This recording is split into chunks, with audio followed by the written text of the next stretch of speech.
अस्सलाम वालेकुम dear students. Last lecture में हम पढ़ रहे थे मैं लास्ट पॉइंट पढ़ लिया था different values in units, different values of R in different values of R in different units. उसके बाद हम मूव करते हैं towards the absolute zero. Absolute zero क्या है? It is a temperature at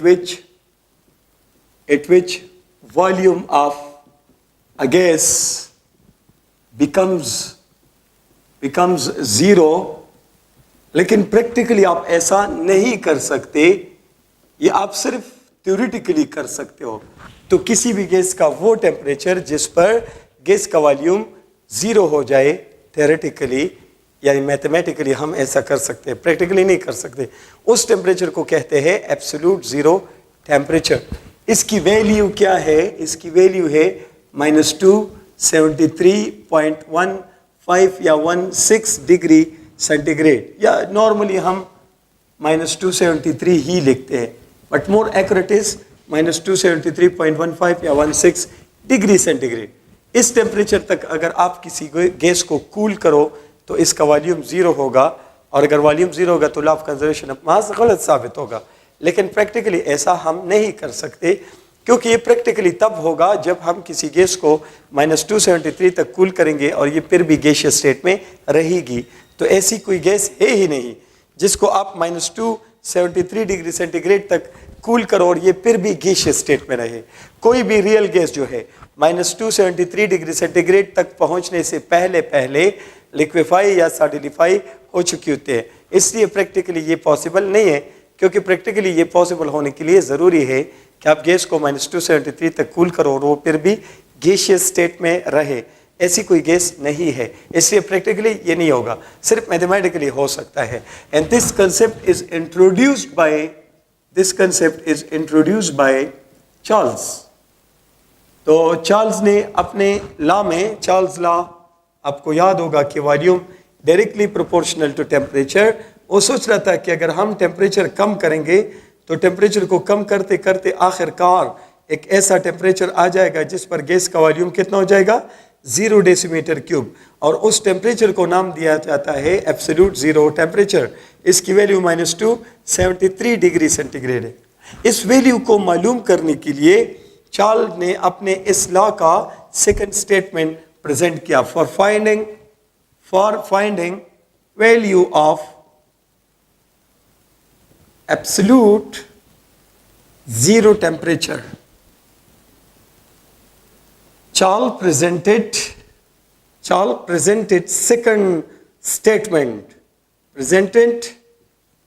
second statement of his law। ये जो Charles law है ये उसका फर्स्ट स्टेटमेंट है, और अब जो है वो चार्ल्स लॉ का सेकंड स्टेटमेंट है। इस सेकंड स्टेटमेंट में उसने लिखा है कि the volume of a gas increases और decreases by 1/273 of its original volume। कब ऐसा होगा? with 1 degree rise or fall of temperature। किसी गैस का टेम्परेचर अगर आप 1 डिग्री बढ़ाओगे या 1 डिग्री कम करोगे तो गैस के वॉल्यूम में कितना इजाफा या कितनी कमी होगी? उस गैस का जितना भी वॉल्यूम है उसको ओरिजिनल वॉल्यूम कहते हैं, उसकी 273वें हिस्से जितना चेंज आएगा। अगर मैं कह दूं कि अगर इफ आई कॉल के at 0 degree centigrade volume of the gas is equal to V0 decimetre cube, और फिर मैं कह दूं कि एट 1 डिग्री सेंटीग्रेड, तो टेम्परेचर बढ़ा दिया बाय 1 डिग्री, तब वॉल्यूम जो है V1 कितना होगा? तो पहले कितना था? V0। अब बढ़ गया, कितना बढ़ गया? तो 1 डिग्री टेम्परेचर के साथ ओरिजिनल वॉल्यूम की 273वें हिस्से जितना चेंज आएगा। और अगर मैं कह दूं कि एट 5 डिग्री सेंटीग्रेड, तो volume eight 5 degree centigrade will B V0 plus V0 by 273। इतना चेंज वॉल्यूम में आएगा 1 डिग्री के लिए, मल्टीप्लाइड बाई 5 करें क्योंकि 5 डिग्री है। अगर मैं कह दूं एट -1 डिग्री सेंटीग्रेड, तो volume at -1 degree centigrade will be V not minus, कितनी कमी आएगी वॉल्यूम में, इतनी, तो ये वॉल्यूम होगा इस टेम्परेचर पे। अगर मैं टेम्परेचर बढ़ाऊं T डिग्री सेंटीग्रेड तक, तो volume at T degree centigrade will be V naught plus V naught by 273 into T, या V T volume at T degree centigrade will be V naught common है, तो 1 plus T by 273। This is mathematical form of second statement of the Charles law, और इससे आप जो है volume को zero कर सकते हैं। अगर let's say original volume 273 decimetre cube हो और मैं टेम्परेचर को ले जाऊं -273 डिग्री सेंटीग्रेड तक, तो it will be 1 plus -273 by 273, तो आपका 273 इंटू 1 -1, तो आपके पास volume will be 273 into 0 and it will be 0 decimetre cube. तो -273 डिग्री सेंटीग्रेड पर आप किसी भी गैस का वॉल्यूम जीरो कर सकते हैं, मैथमेटिकली या थ्योरेटिकली। प्रैक्टिकली हम ऐसा नहीं कर सकते। अगर आप इसका प्रैक्टिकल ग्राफ लेना शुरू करें वॉल्यूम वर्सेस टेम्परेचर, तो ये वॉल्यूम एक्सिस है और ये आपका टेम्परेचर एक्सिस है। 0 degree centigrade, 100, 200 and 300 degree centigrade. It will be -100, -200 and it will be -300 degree centigrade. अगर टेम्परेचर ज्यादा होगा तो वॉल्यूम भी ज्यादा। अगर हम टेम्परेचर कम करेंगे तो volume of the gas will go on decreasing. लेकिन प्रॉब्लम यह है कि अगर आप -200 तक पहुंच जाओ तो all real gases liquefy except helium and hydrogen. -252 पे हाइड्रोजन विल लिक्विफाई एंड -262 पे हीलियम विल लिक्विफाई। यहां से नीचे ये ग्राफ नहीं लेके जाया जा सकता। फिर चार्ल्स ने इस ग्राफ को एक्सट्रापोलेट किया, यानी रफली बढ़ा लिया, और उसने देखा कि -273.15 या 16 पर गैस का वॉल्यूम कितना हुआ, 0। तो मैथमेटिकल वैल्यू और प्रैक्टिकल वैल्यू दोनों सेम आ रही है, बट द प्रॉब्लम इस कि इस ग्राफ को आप प्रैक्टिकली नहीं लेके आ सकते, एक्सट्रापोलेटेड ग्राफ को, क्योंकि यहाँ आपको गैस नहीं मिलेगी इस टेम्परेचर जोन में। इससे पहले तमाम रियल गैसेस लिक्विफाई सॉलिडिफाई हो चुकी होती हैं। तो इसका मतलब है कि lowest possible temperature of gases is -273 degree centigrade in gaseous molecular motion. Gaseous molecular motion can be stopped, या can be seized out at -273 degree centigrade. क्यों इस पे मॉलिक्यूलर मोशन रुक जाता है? क्योंकि मॉलिक्यूल नहीं रहेगा। मॉलिक्यूल रहेगा तो मोशन रहेगा, मॉलिक्यूल नहीं रहेगा तो मोशन भी नहीं रहेगा। ये कुछ जरूरी बात है इसमें। फिर अगर आप स्केल्स ऑफ टेम्परेचर की बातें करें तो स्केल्स ऑफ टेम्परेचर में यू कैन से दैट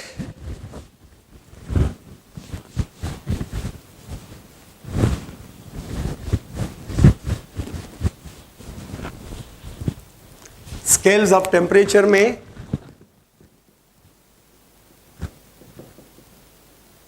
एक फ़ारेनहीट स्केल है, एक सेंटीग्रेड स्केल है और एक केल्विन स्केल है।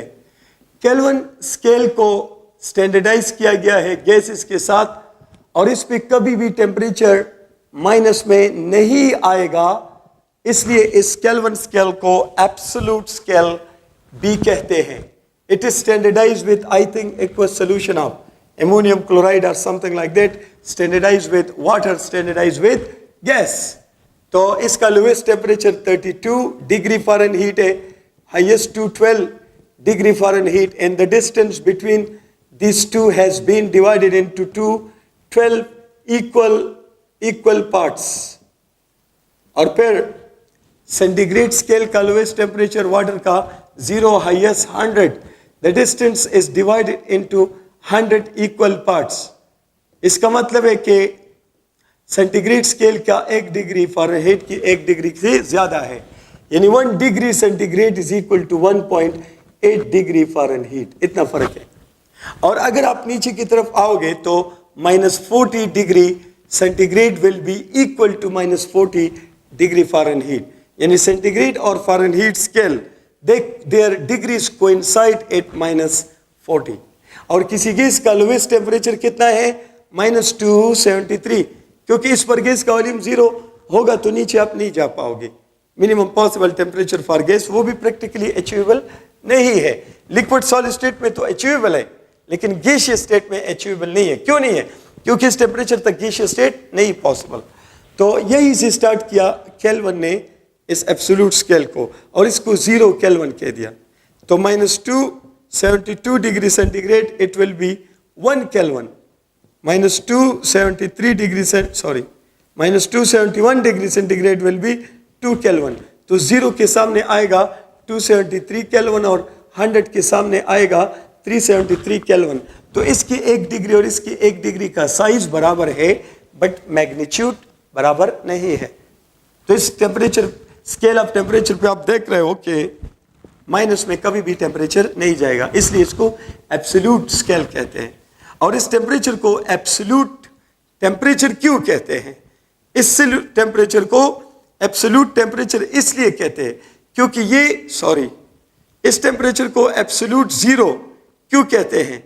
इस टेम्परेचर को एब्सोल्यूट जीरो इसलिए कहते हैं क्योंकि एब्सोल्यूट स्केल पर ये 0 के बराबर है। अब केल्विन पे डिग्री क्यों नहीं पुट करते? डिग्री का मतलब होता है मोशन। तो 0 केल्विन पर no motion of molecule, no motion of molecule. इसलिए जहां मोशन नहीं होगा वहां पर डिग्री नहीं पुट की जाएगी। तो 0 केल्विन पे डिग्री बिल्कुल पुट नहीं की जाएगी। अलबत्ता 1 केल्विन पे आप डिग्री पुट कर सकते हैं क्योंकि इस पे मोशन होगा। तो केल्विन में जनरली हम सब पे डिग्री नहीं पुट करते, लेकिन अगर एक जगह पे अलाउड नहीं है तो वो 0 केल्विन है। बाकी की केल्विन टेम्परेचर पे आप डिग्री पुट कर सकते हो। ये कुछ इसमें जरूरी पॉइंट्स थे। Now talking about the Graham's law of diffusion and effusion. Graham's law of diffusion and effusion में क्या कंसेप्ट है? तो पहला यह है कि it explain rate of diffusion and effusion of gases. It does not explain diffusion and effusion. ये याद रखें, ये diffusion and effusion को explain करने के लिए नहीं है, उनकी speed को explain करने के लिए है। और इसमें आप कहते हो कि the rate of diffusion or effusion of gas is inversely proportional to square root of molecular mass of gas या molar, or it is inversely proportional to square root of density of the gas. तो mathematically हम कहते हैं कि अगर हमारे पास gas A and gas B हो तो ग्राम लॉ के मुताबिक आप लिखोगे कि rate of A by rate of B, the square root of molar mass of B by square root of molar mass, rate of A by rate of B, square root of density of B by square root of density of A। उल्टा लिखोगे आप, जिसका speed ज्यादा है उसको आप ऊपर लेकर करो। तो ये कुछ आइडियाज है अबाउट द ग्राहम लॉ। इसमें एक पॉइंट यहां पर नोटिसेबल है कि डिफ्यूजन का जो प्रोसेस है वो वहां भी बताया था मैंने। Diffusion occurs in non reactant gases, in non reacting gases. यहां पर जो एक्सपेरिमेंटल वेरिफिकेशन है इस लॉ का, तो उसमें एमोनिया और HCl गैसेस है। तो these two gases will not undergo the process of diffusion because they mix and react and make ammonium chloride, which gives you a smoky appearance. तो these are non-diffusing gases.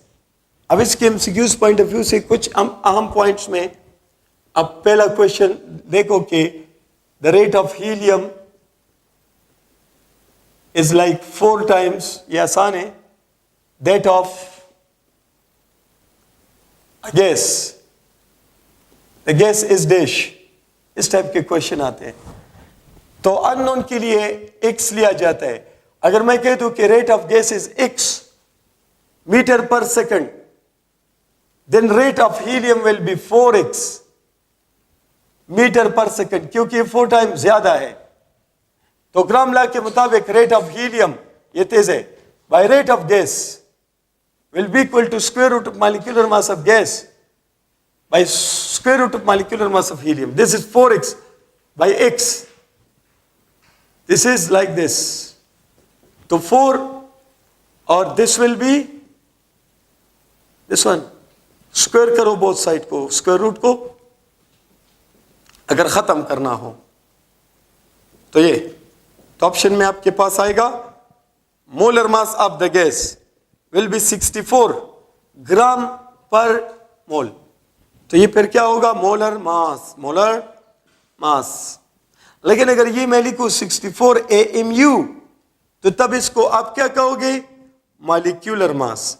सिर्फ magnitude पे नजर नहीं रखना, unit का भी statement और unit important है, इन पे नजर होनी चाहिए आपकी। तो अगर ऑप्शन में मैं कह दूं कि ये गैस कौन है, the gas is CO2 Cl2 NO2 SO2, तो ये 44 है, तो ये ऑप्शन गलत है। ये 71 है, गलत है। ये कितने हैं 32 और 14, तो इट विल बी 46, गलत है। It is 32 and 32 64, this is your right answer. SO2 है ये अननोन गैस। या दिया जा सकता है कि the ratio of rate of diffusion of, let's say, helium and methane is dash. तो ratio of helium, rate of diffusion of helium and rate of diffusion of methane मांगा है, तो it will be 16/4 molar mass of methane, molar mass, तो इसे क्या आएगा 4, and you will get it like the ratio of rate of diffusion of helium and methane, it will be equal to 2/1, तो answer is 2:1, 2:1। अगर उल्टा लिख दिया जाए कि the ratio of rate of diffusion of methane and helium is dash, तो फिर आप मीथेन ऊपर लिखोगे और हीलियम नीचे लिखोगे, तो it will B 4/16, it will B 1/4, तो इट विल बी 1/2, तो 1:2 विल बी योर आंसर। इस टाइप की चीज़ें आपको समझ में आनी चाहिए। बाकी तो आसान है कि what is the correct order of rate of diffusion of these gases, तो या डेंसिटी का फर्क होगा या मॉलिक्यूलर मास का, उसके लिहाज से तो आप इसीलिए डिसीजन ले सकते हैं। ये कुछ ज़रूरी बातें हैं जो आपको समझ आनी चाहिए, ठीक है। या आप कह सकते हैं कि द रेट ऑफ डिफ्यूजन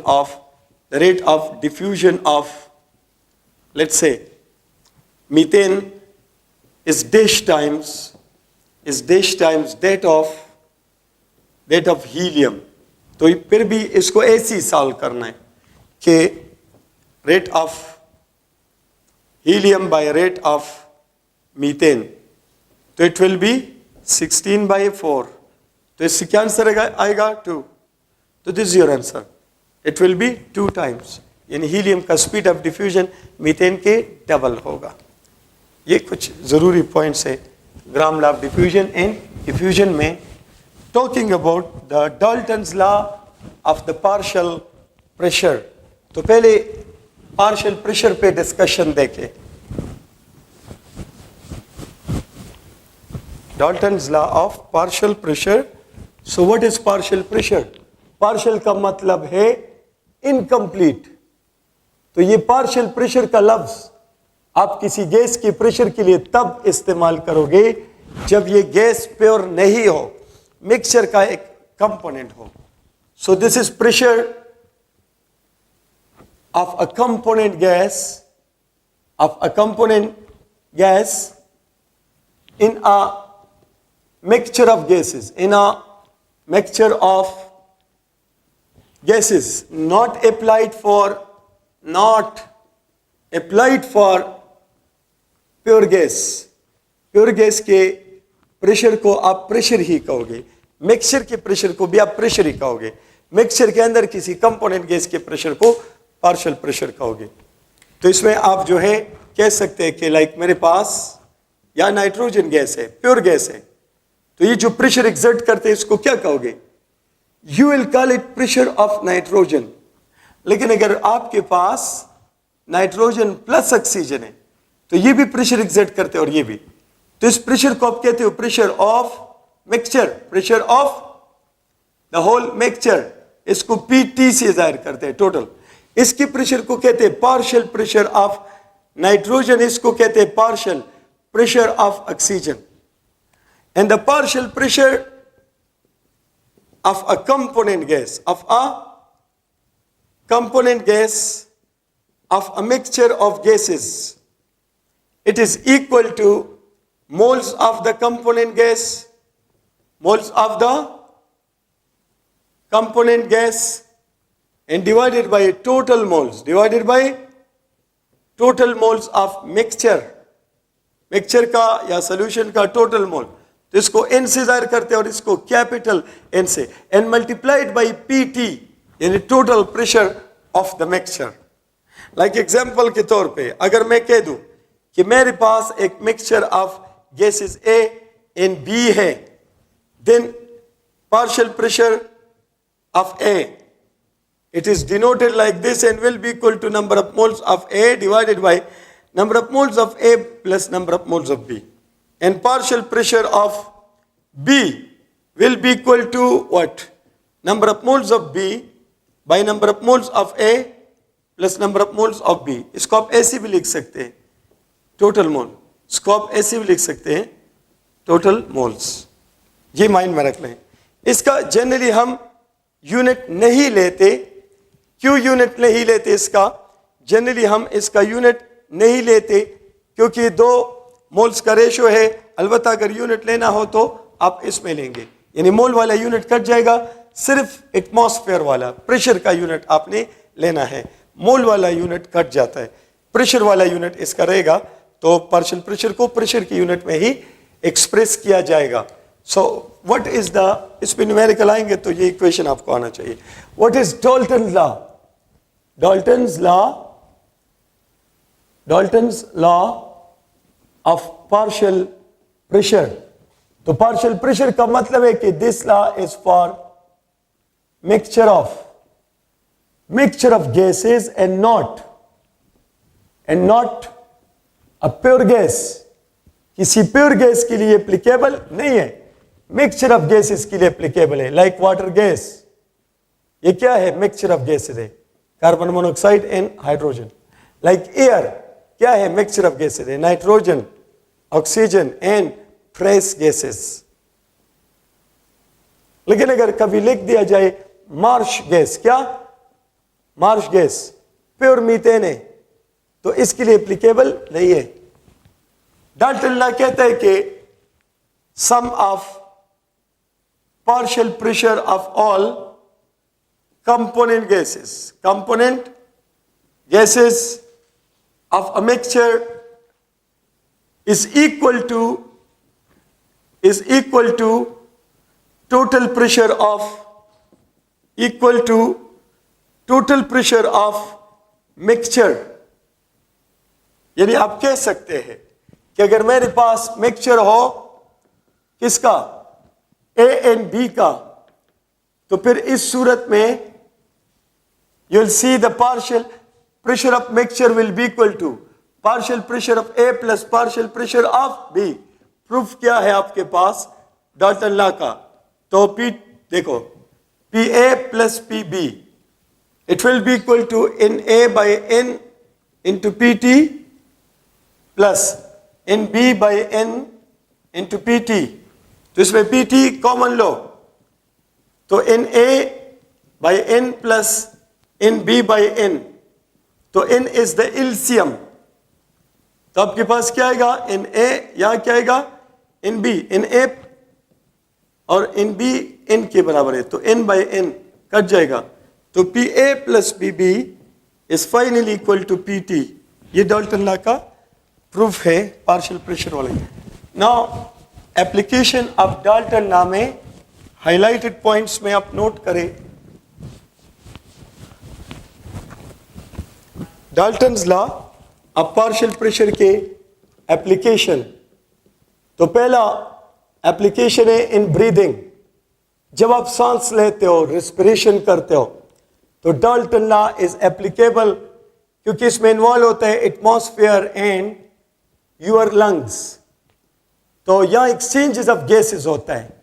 तो एटमॉस्फेयर में ऑक्सीजन का कंसंट्रेशन है या पार्शियल प्रेशर है 159 ग्राम पर सीएम स्क्वायर, और इसमें कार्बन डाइऑक्साइड का partial pressure is not fixed, variable है but very high.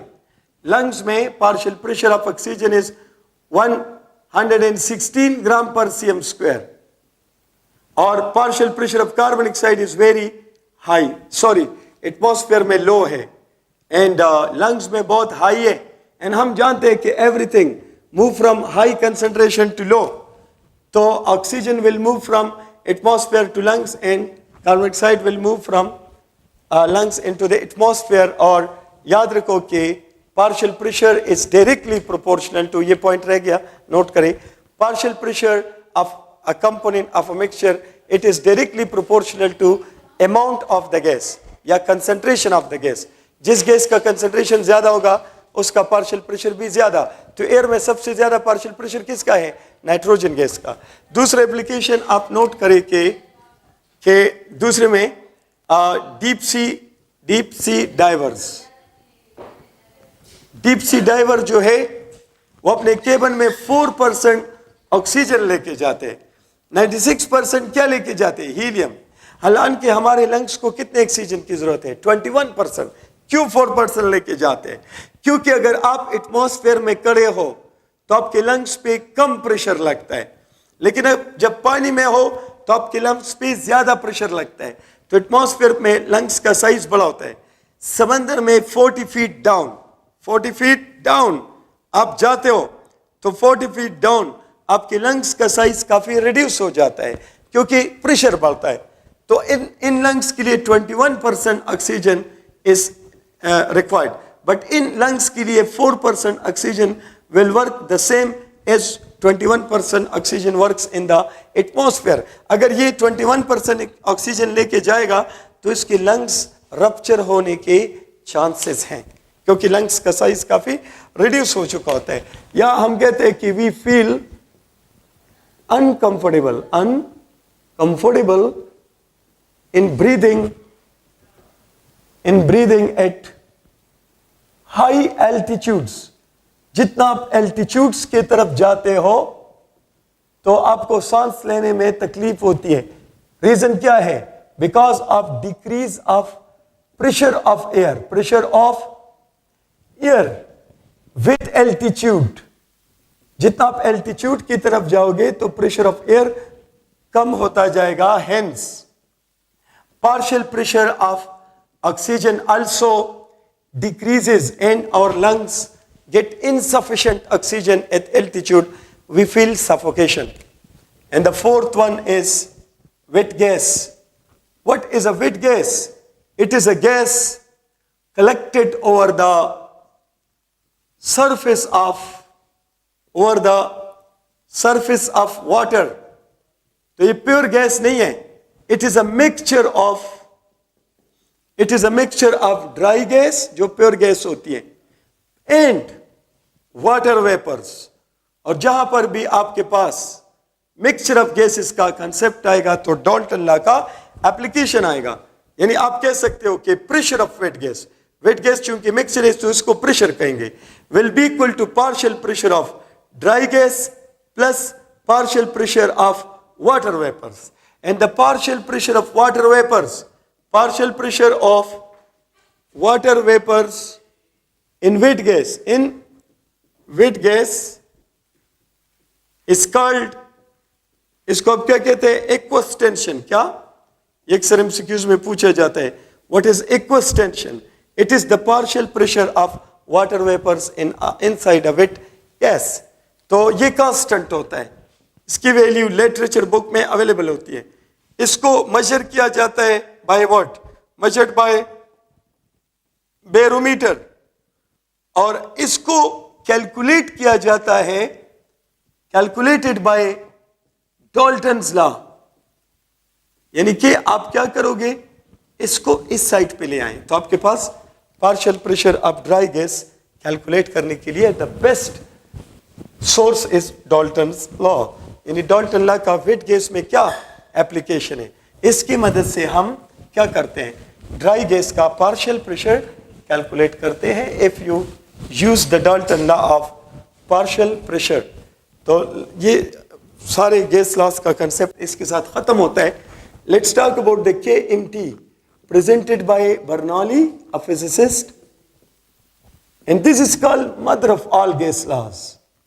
Mother of all gas laws. Why do you call it mother of all gas laws? Because all gas laws can be derived from postulates of KMT. KMT alone explain the whole stuff which has been explained by all the gas laws. इसके postulate में किसी भी gas law का indirectly statement मौजूद है, तो चूंकि कोई भी gas law इससे derive किया जा सकता है, इसलिए इसको mother of all gas laws कहते हैं। ये है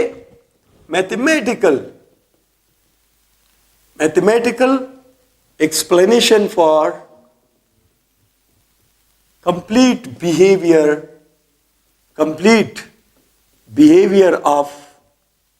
of gases।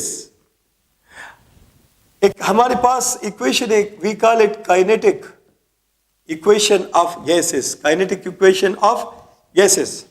This is presented by Celsius. आजकल इसको Celsius कैलिपरान इक्वेशन कहते हैं। तो this equation is PV is equal to 1/3 mNc bar square।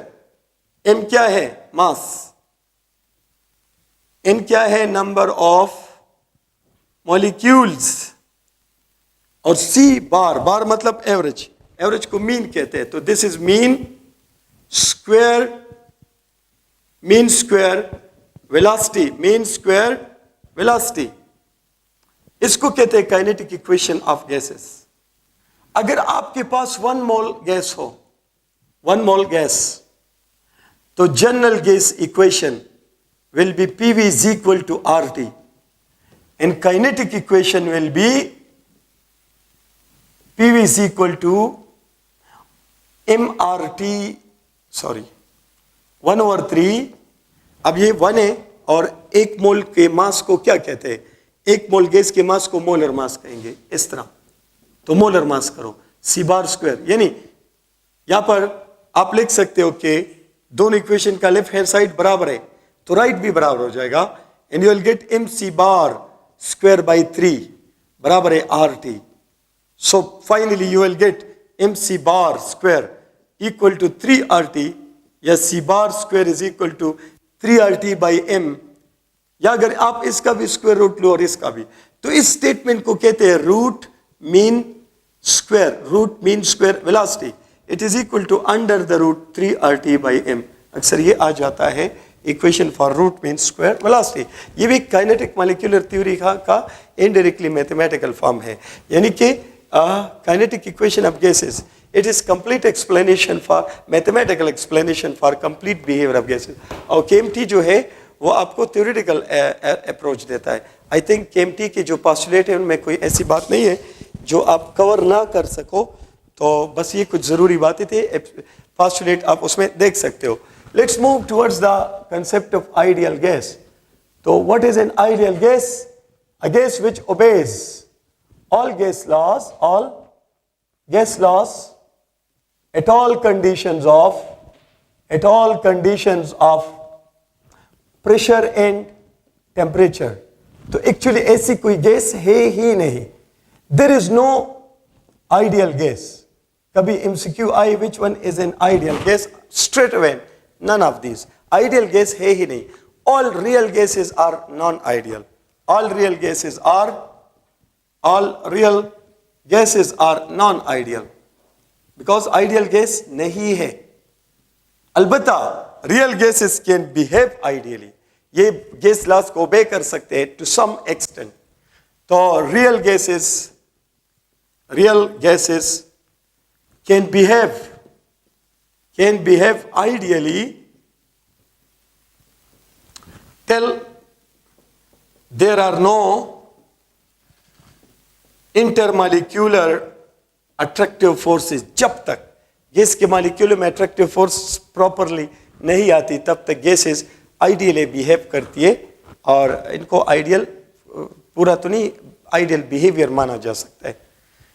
तो जब भी when intermolecular attractive forces establish between gas molecules,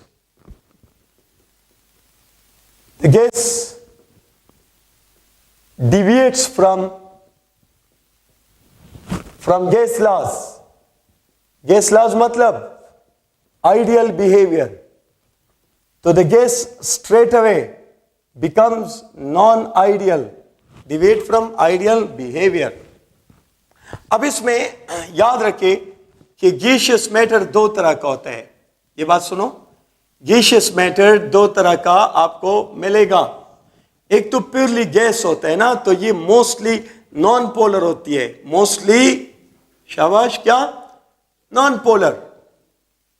तो non polar molecules are attracted by, अगर अट्रैक्शन बनेगा तो attracted by London dispersion forces, and the strength of London dispersion forces is directly proportional to molecular size. इस पे focus देना है। And the molecular size is directly proportional to number of shells, number of shell. जिस molecule में number of shell ज्यादा होंगे उसका size ज्यादा होगा, तो उसमें स्ट्रॉन्ग अट्रैक्टिव फोर्स होगा, और स्ट्रॉन्ग अट्रैक्टिव फोर्स होगा तो आइडियलिटी कम होगी। यानी कि ideality is inversely proportional to London intermolecular attractive forces. तो आप कह सकते हो कि ideality is inversely proportional to कौन, मॉलिक्यूलर साइज। जिस गैस का मॉलिक्यूलर साइज कम होगा उसमें अट्रैक्टिव फोर्स मुश्किल से आएंगे, तो मोर आइडियल बिहेवियर आपको देगा। तो अब इसमें मैं दोबारा लिखता हूं कि molecular size is directly proportional to number of shells. Like example से आप देखो, एग्जांपल के तौर पे if I ask about like N2 and Cl2, किसका साइज बड़ा है, तो इसमें कितने शेल है, 4 शेल्स, क्योंकि नाइट्रोजन एटम में 2 शेल होते हैं, K और L। क्लोरीन में 3 शेल है, तो इसमें टोटल कितने शेल्स हुए, 6 शेल्स। तो साइज किसका बड़ा हुआ, क्लोरीन का। तो nitrogen is more ideal than chlorine if same number of shells. तो फिर उस सूरत में आप कह सकते हैं कि इंटरमॉलिक्यूलर अट्रैक्टिव फोर्सेस, इंटरमॉलिक्यूलर, या आप कह सकते हो कि molecular size is directly proportional to number of electrons. फिर आप देखो कि जिस गैस में इलेक्ट्रॉनों की तादाद, जिस मॉलिक्यूल में इलेक्ट्रॉनों की तादाद ज्यादा हो तो उसका साइज बड़ा होगा। लाइक फॉर एग्जांपल अगर मैं साइज का क्वेश्चन पूछ लूं, लाइक मीथेन का और Cl2 का, तो आप देख रहे हो कार्बन में 2 शेल और हाइड्रोजन में 1, तो टोटल कितने शेल्स हुए, 6। और इसमें कितने शेल्स है, 6 शेल्स, दोनों में नंबर ऑफ शेल बराबर।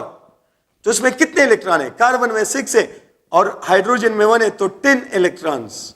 और क्लोरीन एटम में 17 इलेक्ट्रॉन है, तो टोटल 34 इलेक्ट्रॉन।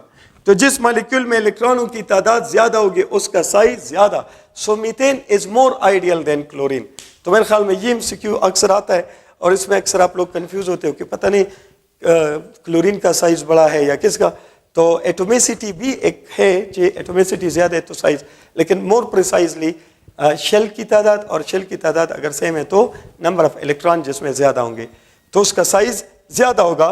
उस लिहाज से फिर जो है आप अपना डिसीजन बना सकते हैं। let's move towards the concept of second area. या मैंने शुरू किया था कि gaseous matter आपको दो टाइप का मिलेगा, इसको वाइंड अप करते हैं. एक होगा gases. तो gases are mostly non-polar. तो इनका तो कंसेप्ट मैंने बता दिया, लंडन डिस्पर्शन फोर्सेस होते हैं, तो इसका रिलेशन है साइज. लेकिन एक होते हैं vapours. What are the vapours? They are the gaseous state of liquid. The gaseous state of liquid, that is called vapour. तो ये मोस्टली पोलर होते हैं, मोस्टली पोलर. तो पोलर होने की वजह से इनमें लंडन डिस्पर्शन फोर्स भी होता है, एंड लंडन डिस्पर्शन फोर्स के साथ साथ डाइपोल फोर्स या hydrogen bonding as a main force आता है. तो ऑफ कोर्स हमें पता है कि डाइपोल फोर्स और hydrogen bonding are stronger than London dispersion forces. For that reason intermolecular attractive forces of gases will be weaker than vapours. ये दिमाग में रखो. आमतौर पर वेपर में अट्रैक्टिव फोर्स स्ट्रॉन्ग होगा, गैसेस में वीक. तो किस में ज्यादा आइडियलिटी होगी? तो for that reason you can call that gases are more ideal than vapours. Gases are more ideal than vapours. Vapour will deviate first and gases will deviate lesser. अगर vapour और gases दोनों का option हो, order of ideality हो, तो of course gases are more ideal than vapour. पहले सारे gases लिखो, और गैसेस में फिर जिसका साइज बड़ा है तो लेस आइडियल, और साइज कम है तो मोर आइडियल. फिर वेपर लिखो, और वेपर में फिर पोलैरिटी देखो. तो इसमें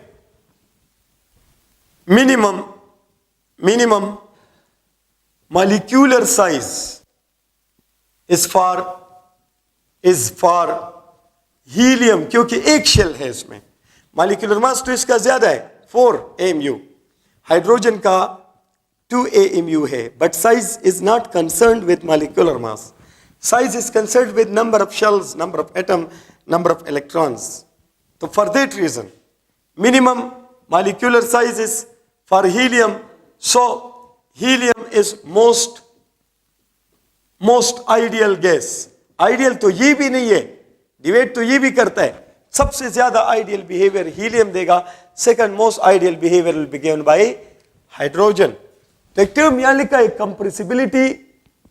compressibility factor denoted by Z, or compressibility factor या Z is the ratio of parameters of both sides of general gas equation या ideal gas equation. यानी PV is equal to nRT या PV is equal to RT. तो इन दोनों parameter का ratio low, you'll get PV by nRT. या क्या रह जाएगा? 1. आप लिख सकते हो PV by RT, क्या रह जाएगा? 1. So this is called compressibility factor for N mole gas. This ratio is called compressibility factor for 1 mole of a gas. और आइडियल केस में जब कोई गैस आइडियल होती है तो compressibility factor will be 1. जब तक किसी गैस का compressibility factor 1 रहेगा तब तक we call it ideal gas. जो ही इसकी compressibility factor की वैल्यू 1 से कम होगी या ज्यादा तो फिर ये नॉन आइडियल. तो नॉन आइडियल गैस के लिए हम लिखते हैं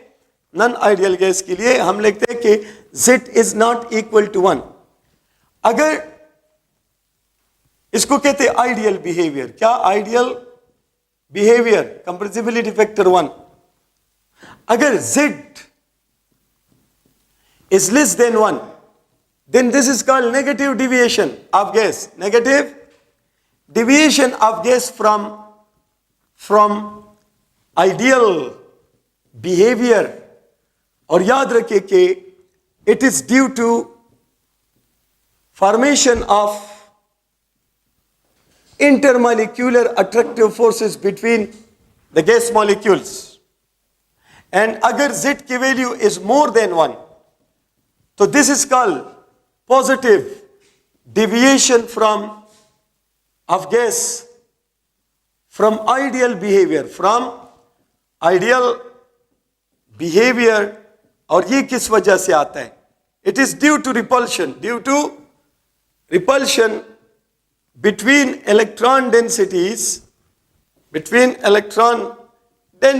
of gas molecules. तो नेगेटिव डिविएशन अट्रैक्शन की वजह से होता है, पॉजिटिव डिविएशन रिपल्शन की वजह से होता है. The negative deviation is not shown by helium and hydrogen, and to some extent neon भी माना जाता है, but helium hydrogen most prominently माने जाते हैं.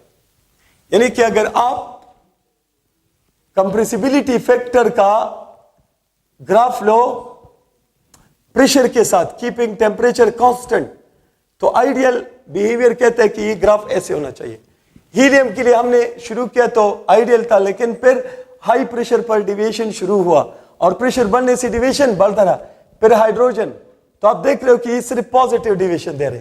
अगर नाइट्रोजन लो तो पहले नेगेटिव डिविएशन फिर पॉजिटिव डिविएशन. कार्बनिक साइड का साइज बढ़े तो पहले नेगेटिव डिविएशन फिर पॉजिटिव डिविएशन. अब याद रखो, किसी गैस का अगर नेगेटिव डिविएशन ज्यादा है तो पॉजिटिव भी ज्यादा होगा. अगर किसी गैस का नेगेटिव डिविएशन ज्यादा है तो पॉजिटिव भी ज्यादा होगा, नेगेटिव कम है तो पॉजिटिव भी कम होगा. यानी लेस आइडियल गैस के दोनों डिविएशन ज्यादा होंगे. और फिर आप कह सकते हो कि real gases behave ideally at low pressure and high temperature. Temperature का उल्टा कहोगे. and become non-ideal यानी deviate from ideal behavior at high pressure. तो टेम्परेचर का फिर उल्टा लिखो, and low temperature. This is all about the, what to say, ideality, non-ideality और फिर उनका रिलेटेड जो एमसीक्यूज पॉइंट ऑफ व्यू से एक्सप्लेनेशन थे. इस चैप्टर में थोड़ा सा काम रहता है, इंशाल्लाह अगले लेक्चर में डिस्कस कर लेंगे. Thank you very much.